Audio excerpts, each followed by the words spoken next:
비가 내리는 서울의 거리였다. 나는 우산을 들고 서서 가슴이 터질 듯한 고통으로 몸을 떨고 있었다.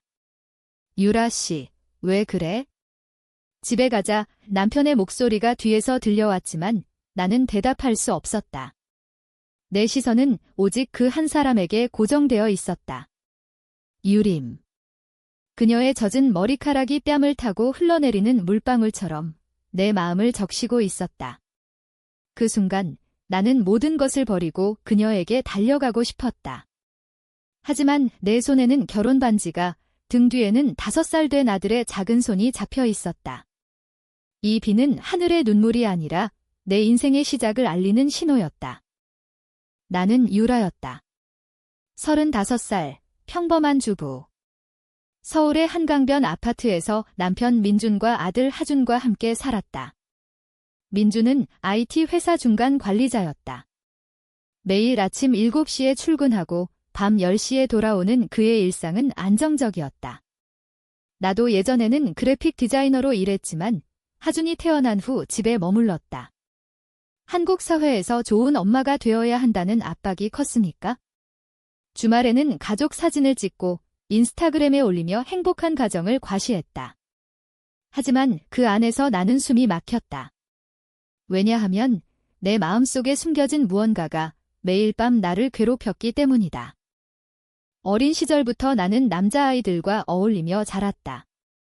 학교에서 친구들은 남자친구 이야기를 했지만 나는 그저 그림을 그리며 시간을 보냈다. 대학에 들어가서도 연애는 피했다. 유라 너, 왜 그렇게 차갑게 굴어? 룸메이트가 물었을 때 나는 웃으며 대답했다. 바빠서 그래. 하지만 진짜 이유는 알 수 없었다. 아니, 알았지만 인정할 수 없었다. 그때까지 내 감정은 이름이 없었다. 민준을 만난 건 27살 때였다. 회사 동료 소개로 만난 만남은 순조로웠다. 그는 착하고 안정적이었다. 결혼은 자연스러웠고 하준의 탄생은 기쁨이었다. 하지만 결혼 5년 차쯤부터 무언가 텅 빈 느낌이 들었다. 밤에 민준이 잠든 옆에서 나는 창밖 한강을 바라보며 상상했다. 누군가 나를 안아주는 손길, 하지만 그 손은 부드럽고 따뜻한 여자의 손이었다. 그런 생각이 들 때마다 나는 스스로를 탓했다. 미쳤어, 유라. 너는 정상적인 여자야? 그 변화는 작고 평범한 일상에서 시작됐다. 하준의 유치원 근처 카페에서였다. 매주 수요일 하준을 데리러 가는 길에 들르는 그곳. 바리스타는 항상 미소 지으며 번니, 오늘도 아메리카노? 라고 물었다. 그녀가 유림이었다. 29살, 긴 생머리에 가느다란 눈매. 그녀의 미소는 서울의 차가운 겨울바람을 녹이는 듯했다. 처음에는 그냥 친근한 손님과 주인 관계였다. 하지만 어느 날 그녀가 내게 말했다. 유라 언니, 요즘 피곤해 보이네. 집에서 무슨 일 있어? 그 말 한마디가 내 마음의 문을 두드렸다. 민주는 내 피곤함을 알아채지 못했다. 그는 오늘도 야근이야 라고만 할 뿐이었다. 유림은 다르게 봤다. 그녀의 눈빛은 나를 꿰뚫었다. 그날부터 우리는 조금씩 대화를 나눴다. 그녀는 제주도 출신으로 서울로 상경해 카페를 차렸다. 엄마가 제주에서 감귤 농사 지으시는데 서울 오니까 더 자유로워진 기분이야. 그녀의 이야기는 제주 바다처럼 푸르고 자유로웠다. 나는 부러웠다. 내 삶은 한강의 흐름처럼 정해진 길을 따라 흘러갈 뿐이었다. 시간이 지나면서 카페는 내 유일한 피난처가 됐다. 하준을 데리러 가는 길이 기다려졌다. 유림은 항상 새로운 이야기를 들려줬다. K-드라마처럼 그녀의 삶은 로맨틱했다. 언니, 사랑이란 게 뭐라고 생각해? 어느 비 오는 오후, 그녀가 물었다. 나는 우산을 젖히며 대답했다. 글쎄. 안정적인 거 아닐까? 그녀는 웃었다. 아니, 사랑은 불꽃이야. 타올랐다 꺼지지만 그 열기가 인생을 바꾸지. 그 말은 내 가슴에 박혔다. 불꽃. 나는 그런 걸 느껴본 적이 없었다. 민준과의 결혼은 불꽃이 아니라 따뜻한 등불이었다. 안정적이지만 뜨겁지 않았다. 그날 밤 집에 돌아와 하준을 재운 후 나는 거울 앞에 섰다. 유라, 너는 누구야? 내 눈에는 물기가 고였다. 그때 처음으로 나는 내 감정을 인정했다. 나는 여자를 사랑할 수 있었다. 아니, 이미 사랑하고 있었다. 유림을. 다음 날 카페에 갔을 때 유림은 없었다. 대신 알바생이 유림 누나, 오늘 제주 내려갔어요. 엄마가 아프시대요 라고 말했다. 내 마음이 철렁 내려앉았다. 그녀의 부재는 내 삶의 빈자리를 드러냈다. 그날부터 나는 불안했다. 민준에게는 아무 말도 하지 않았다. 대신 카카오톡으로 유림에게 메시지를 보냈다. 괜찮아. 빨리 돌아와. 이 그녀의 답장은 간단했다. 언니 걱정 마. 곧 봐요. 그 곧은 일주일이 걸렸다. 유림이 돌아온 날 카페는 평소보다 더 붐볐다. 하지만 그녀의 미소는 여전했다. 언니, 제주 감귤 사왔어. 맛봐. 그녀가 건넨 과일은 달콤했다. 그날 우리는 카페 문을 닫은 후 한강공원으로 갔다. 봄바람이 불고 벚꽃이 흩날렸다. 우리는 벤치에 앉아 이야기를 나눴다. 언니, 왜 그렇게 슬퍼 보이냐고? 집에서 무슨 일 있어? 유림의 손이 내 팔을 스쳤다. 그 순간 전기가 통하는 듯 했다. 나는 떨리는 목소리로 말했다. 나 모르겠어? 너 만나고 나서 모든 게 이상해졌어. 유림은 조용히 내 손을 잡았다. 그게 사랑일지도 몰라. 그녀의 눈빛은 진심이었다. 우리는 그날 밤 한강을 따라 걸었다. 서울의 야경이 우리를 감쌌다. 네온 사인, 탑의 불빛, 그리고 멀리 보이는 엔서울타워. 한국의 밤은 아름다웠지만 내 마음은 더 아름다웠다. 유림과 함께라면 이 도시가 제주처럼 느껴졌다. 하지만 현실은 잔인했다. 집에 돌아온 나는 민준의 돈을 저녁 뭐 먹을까? 라는 말에 미소 지었다. 하준은 점마, 안아줘 하며 달려왔다. 나는 그들을 안았지만 마음은 유림에게 있었다. 이중 생활의 시작이었다. 주중에는 아내이자 엄마, 주말에는 유림과의 비밀스러운 만남. 우리는 카페 뒤편 작은 방에서 차를 마시며 이야기를 나눴다. 그녀는 내게 책을 빌려줬다. 한국 문학, 박완서의 소설처럼 여성의 내면을 파고드는 이야기들. 언니, 이 책 읽어봐. 내 마음을 이해할 거야? 시간이 흘러 우리의 만남은 깊어졌다. 어느 여름날 우리는 제주로 갔다. 유림의 제안이었다. 엄마 집에 놀러 가자. 민준 오빠랑 하준이 데리고, 하지만 나는 혼자 갔다. 민준에게는 친구랑 여행기라고 거짓말했다. 제주 바다 앞에서 우리는 손을 잡고 걸었다. 검은 현무암과 푸른 바다가 우리를 축복하는 듯 했다. 유림아, 너 사랑해. 그 말이 입에서 나왔다. 그녀는 나를 안았다. 나도, 유라 언니. 그 포옹은 내 인생의 전환점이었다. 하지만 동시에 고통의 시작이었다. 서울로 돌아온 후 죄책감이 나를 삼켰다. 하준의 미소가, 민준의 피곤한 눈빛이 나를 찔렀다. 한국 사회는 동성애를 용납하지 않았다.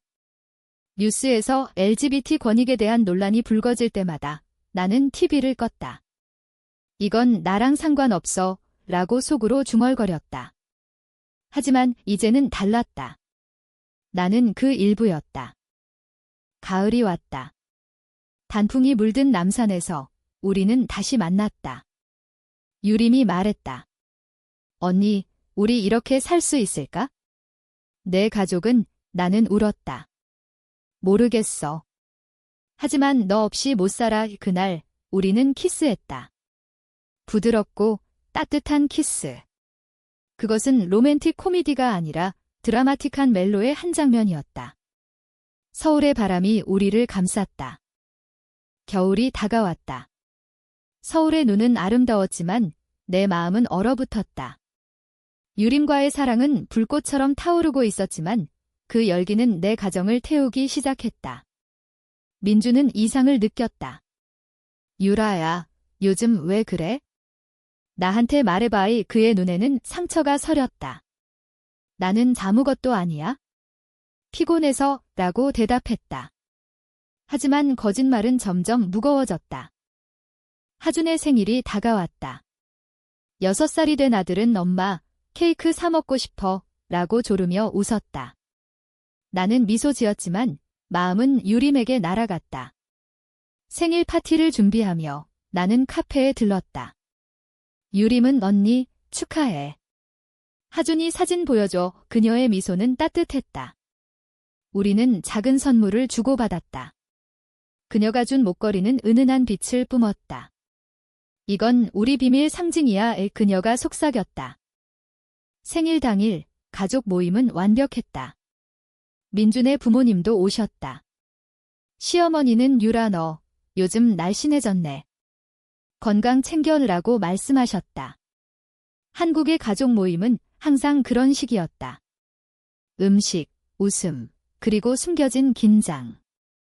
하준이 촛불을 불 때 나는 유림의 메시지를 확인했다. 생일 축하해, 우리 아기 엄마. 그 말에 가슴이 저렸다. 우리 아기 엄마. 그것은 사랑의 증거이자 죄의 상징이었다. 파티 후 민준과 나는 소파에 앉아 TV를 봤다. KBS 드라마 가족의 갈등을 다룬 이야기.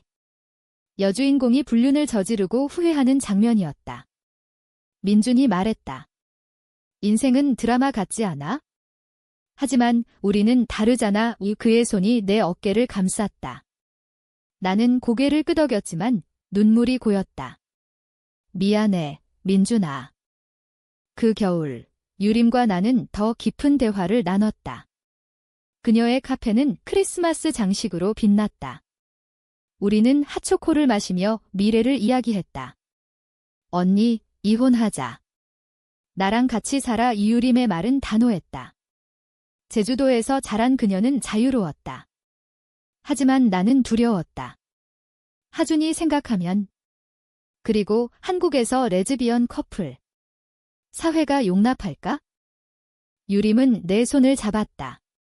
사랑이 있으면 돼. 한국도 변하고 있어? 서울 프라이드 퍼레이드 봤어? 수천 명이 거리로 나와. 그녀의 말은 희망이었다. 우리는 함께 영화를 봤다. 한국 독립영화, 여성의 사랑을 다룬 밤의 해변에서 혼자. 그 영화는 내 마음을 반영했다. 주인공의 고독과 사랑의 갈등.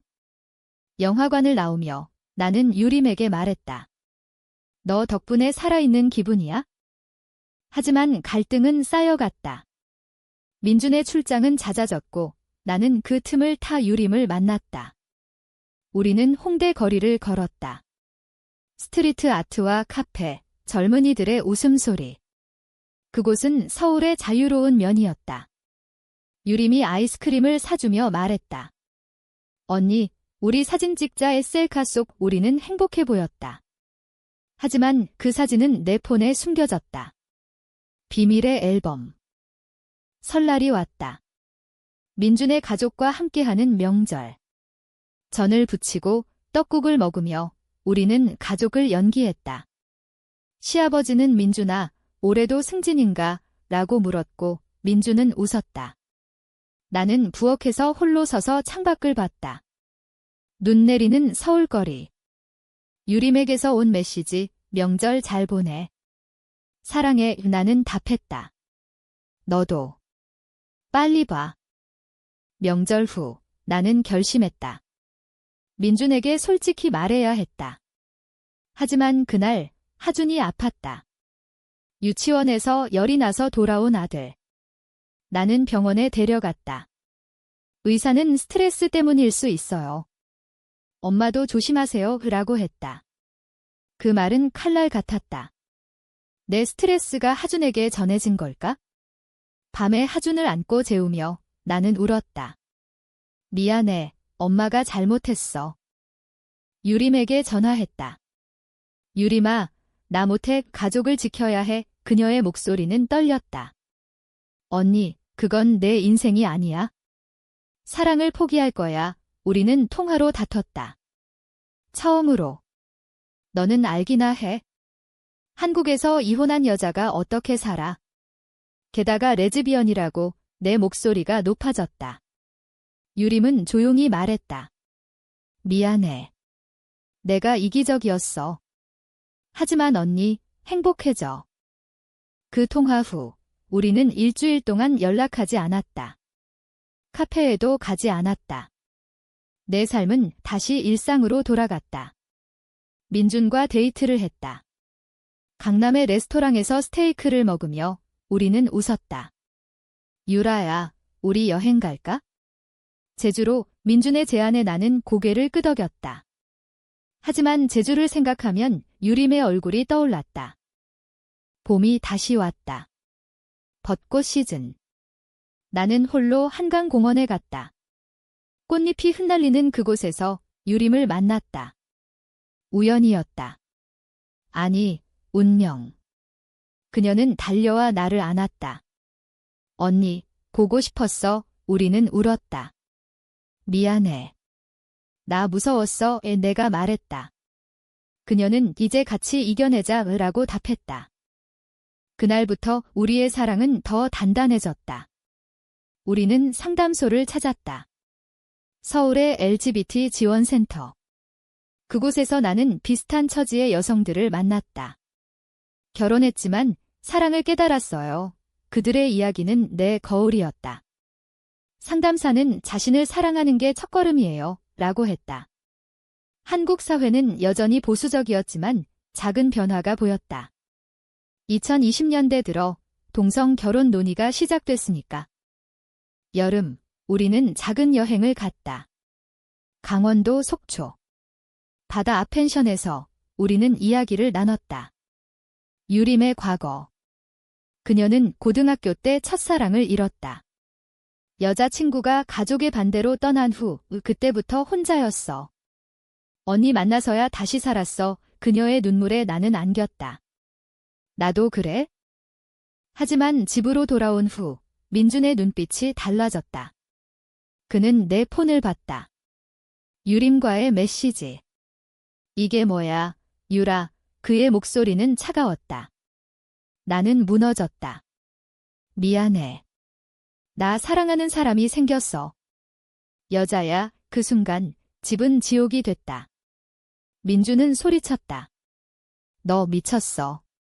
하준이 생각해. 우리 가족을 어떻게 해? 민준의 분노는 폭풍 같았다. 그는 문을 쾅 닫고 나갔다. 하준은 방에서 울었다. 아빠 왜 그래? 나는 아들을 안고 괜찮아. 아빠 피곤해서 라고 달랬다. 하지만 내 마음은 산산조각 났다. 그날 밤 유림에게 전화했다. 민준이 알아버렸어. 그녀의 목소리는 안타까웠다. 언니, 나랑 같이 도망칠래? 도망. 그 말은 로맨틱했지만 현실은 아니었다. 다음 날 민준은 돌아오지 않았다. 그의 회사 동료에게서 연락이 왔다. 민준 씨, 술에 취해 호텔에 있어요. 나는 택시를 타고 그곳으로 갔다. 호텔 로비에서 만난 그는 눈이 붉었다. 유라, 왜? 내가 뭐 잘못했어? 그의 물음에 나는 울었다. 너 잘못 없어? 나 잘못이야. 나 이런 사람인 줄 몰랐어. 우리는 밤새 이야기했다. 민주는 한국에서 이혼하면 내가 엄마 자격 잃을 수 있어? 하준이 어떻게 해? 라고 말했다. 그의 말은 사실이었다. 한국 가족법은 엄마의 이혼을 엄하게 봤다. 특히 비정상적인 이유라면? 나는 시간 줘, 생각할게 라고만 했다. 집으로 돌아온 나는 혼란스러웠다. 유림은 매일 메시지를 보냈다. 언니, 강해져. 나 여기 있어. 하지만 그녀의 지지는 동시에 부담이었다. 나는 혼자 산책했다.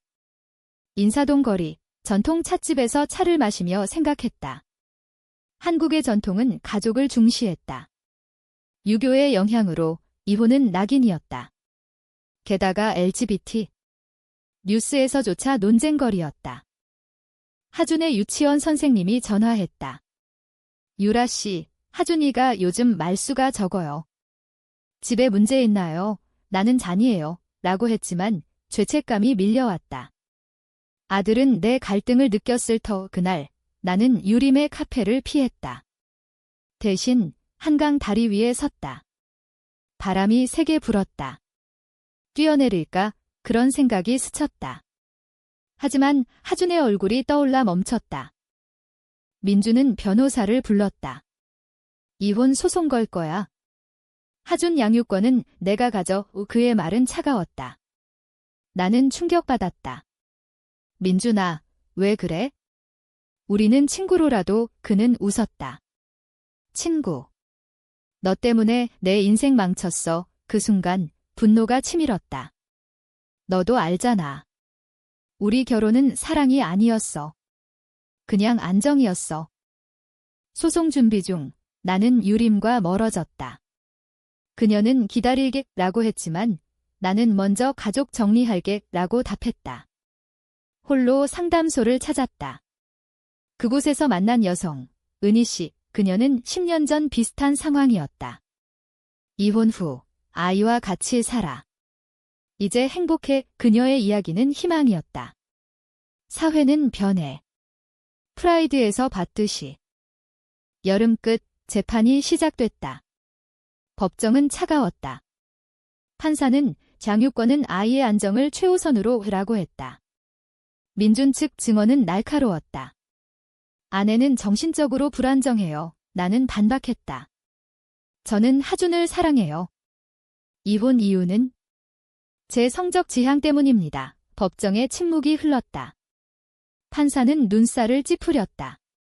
한국 법정에서 레즈비언이라는 말은 아직 낯설었다. 재판 후 유림이 기다리고 있었다. 법원 앞 벤치에서. 언니, 괜찮아. 그녀의 안아줌에 나는 무너졌다. 유림아, 나 무서워. 하준 잃을까 봐. 우리는 남산 케이블카를 탔다. 정상에서 서울을 내려다보며 이야기했다. 기다려. 이겨낼게.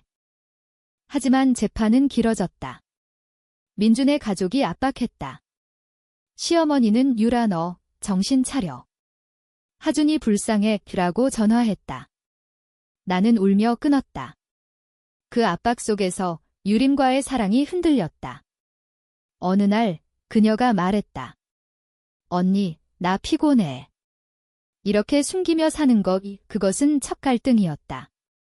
유림아, 조금만 더. 내가 애원했지만 그녀는 사랑은 자유로워야 해라고 했다. 가을, 단풍이 물든 경복궁에서 우리는 다시 만났다. 궁궐의 고풍스러운 기와와 나무들이 우리를 감쌌다. 한국의 역사처럼 우리의 사랑도 고난의 길이었다. 미안해. 나 이기적이었어. 유림이 말했다. 우리는 손을 잡고 걸었다. 함께라면 할 수 있어? 재판 중간 충격적인 일이 벌어졌다. 민준이 유림의 카페를 찾아갔다. 너 때문에 내 가족이 망가졌어. 그의 소리가 컸다. 유림은 죄송해요. 하지만 사랑은 잘못이 아니에요. 라고 답했다. 그 소식을 들은 나는 분노했다. 민준아, 왜 그래? 유림 건드리지 마. 우리는 다시 다퉜다. 너는 배신자야. 그의 말에 나는 너도 나를 사랑하지 않았잖아. 라고 소리쳤다. 그 사건 후 민주는 변했다. 유라, 하준 때문에라도 잘 마무리하자. 그의 제안이었다. 양육권 공동. 나는 수락했다. 하지만 마음속으로는 유림을 탓했다. 너 때문에 잠시 원망이 들었다. 겨울, 재판이 끝났다. 양육권은 공동, 재산 분할. 나는 자유를 얻었지만 상처는 컸다. 집을 나와 작은 원룸으로 이사했다. 하준은 민준과 주로 살았지만 주말에 나와. 첫 주말, 하준이 엄마, 왜 아빠 집에 안 가? 라고 물었다. 나는 전마가 새 집 만들어서 라고 웃었다. 하지만 눈물이 흘렀다. 유림은 곁에 있었다. 언니, 이제 우리 시작이야. 그녀의 카페에서 우리는 새로운 삶을 꿈꿨다. 하지만 그 시작은 쉽지 않았다. 새 원룸은 좁았지만 자유로웠다. 창밖으로 보이는 서울의 스카이라인이 내 인생처럼 변화를 약속했다. 유림은 매일 와서 요리를 도왔다. 언니, 비빔밥 해볼까?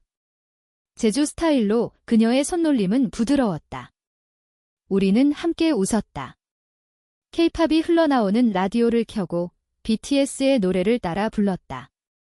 다이너마이트처럼 우리도 빛나자. 하지만 현실은 로맨틱하지 않았다. 이웃들의 시선이 따가웠다. 저 여자들, 왜 같이 살아? 속삭임이 들려왔다. 한국 아파트 문화는 소문이 빠르다. 직장도 구해야 했다. 나는 프리랜서 디자이너로 돌아갔다. 카페에서 일하며 유림과 함께. 그녀의 카페는 이제 우리의 집처럼 느껴졌다. 하준과의 만남은 고통이었다. 주말에 데리러 가면 민준의 집에서 엄마, 아빠가 울었어 라는 말이 나왔다. 나는 하준을 안고 공원에 갔다. 어린이 놀이터에서 스윙을 타며 엄마 사랑해 라는 말에 가슴이 아팠다. 민준은 연락을 피했다. 가끔 하준 건강히 지내 라는 메시지만. 유림은 이해했다. 언니, 천천히. 가족은 영원해 그녀의 말은 위로였다. 우리는 작은 데이트를 했다. 명동 야시장에서 떡볶이를 먹고 롯데월드에서 손잡고 걸었다. 유림아, 고마워. 너 만나서 다행이야 내가 말했다. 그녀는 나도. 이게 진짜 사랑이야.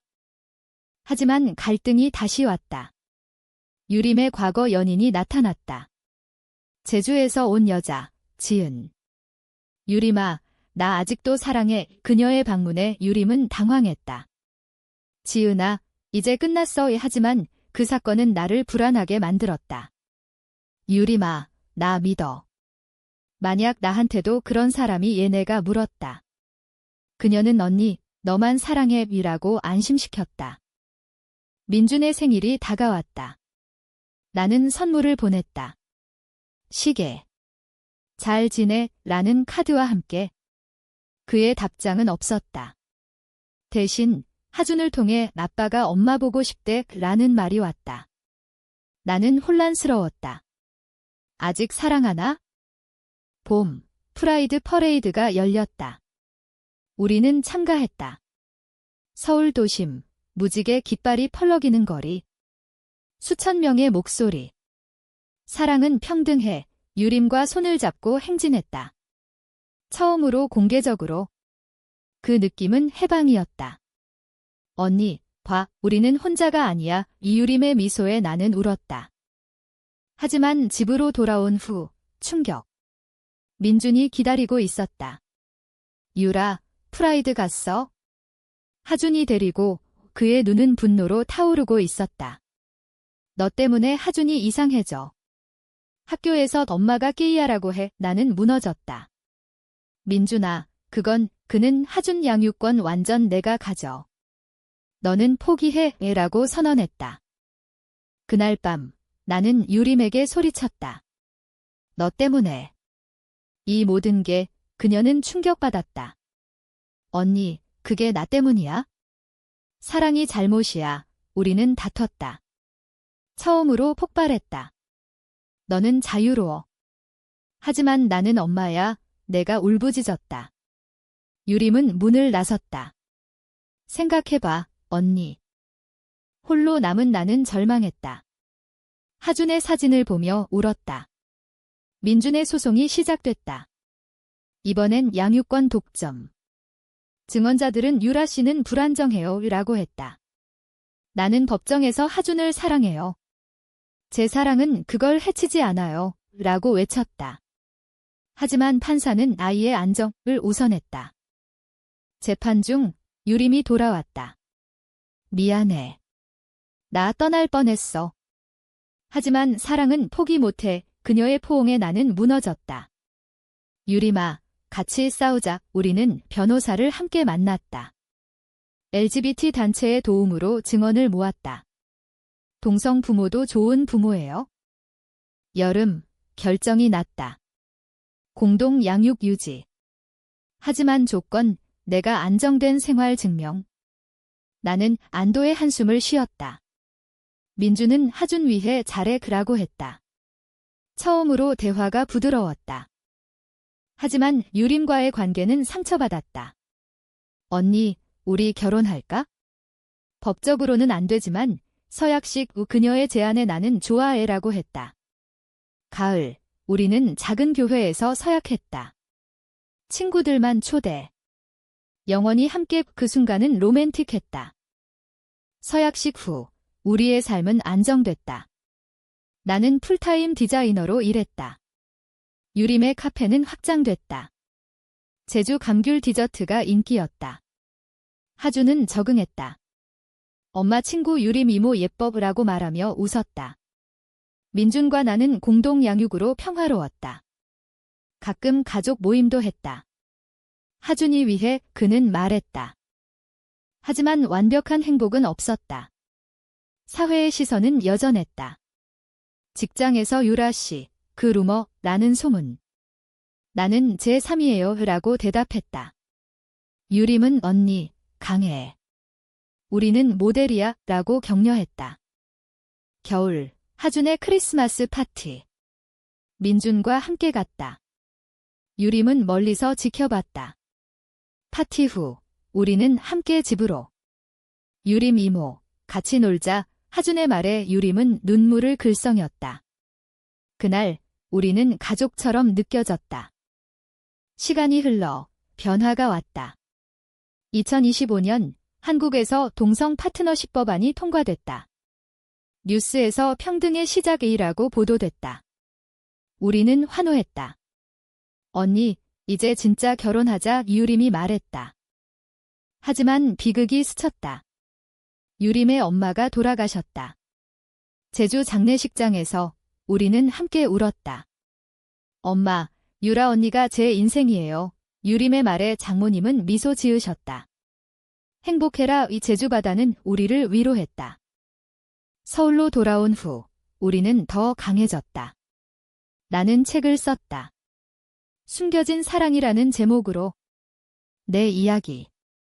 출간 후 반응은 엇갈렸다. 일부는 용기 있다으라고, 다른 일부는 가족 파괴자오라고. 하지만 나는 후회하지 않았다. 마지막 봄, 한강 벚꽃 아래서 하준이 스케치북에 우리를 그렸다. 엄마, 유림 이모, 가족, 우리는 웃었다. 민준도 왔다. 유라, 잘 지내? 그의 미소는 진심이었다. 내 삶은 바뀌었다. 아내와 아이가 있었지만 그녀를 만나 완전히 새로워졌다. 사랑은 불꽃이었다. 타오르고 때론 아프지만 빛을 줬다. 한국의 하늘 아래 우리는 자유로웠다. 유림의 손을 잡고 나는 속삭였다. 사랑해. 그녀의 답, 영원히. 이 이야기는 실화. 한국의 한 여자의 여정. 사랑은 성별을 초월한다. 그리고 그것이 인간다움이다.